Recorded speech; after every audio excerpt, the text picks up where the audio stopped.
আজরাইল রে, জান কবজ করে এত কষ্ট আগে জানতাম না। আজরাইল, আমাকে একটু আসানের সাথে তুমি জান কবজ করো। আজরাইল বললেন, হুজুর, আসমানের নিচে জমিনের উপরে আপনার চাইতে সহজভাবে জান আমি কারো কবজ করি নাই। আল্লাহ আমার উপরে করা নির্দেশ, আমার হাবিবের জান কবজ হবে সবচেয়ে বড় আসানে। হুজুর, আমি যদি আপনাকে আসানে জান কবজ না করি, নবী গো, আল্লাহর লানতে আমি ধ্বংস হয়ে যাব। ইয়া নবী আল্লাহ, আমি সেই ভয়ে আপনাকে আসানের সাথে জান কবজ করতেছি। হুজুর গো, আপনি নবীর আগে এবং পরে এত আসানে কারো জান কবজ হয় নাই, হবে না।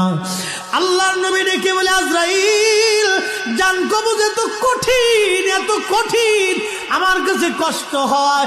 একটা অনুরোধ তোমার কাছে করে দেয় আজরাইল, আমার উম্মতের জান কবজটা তুমি সহজে কইরো।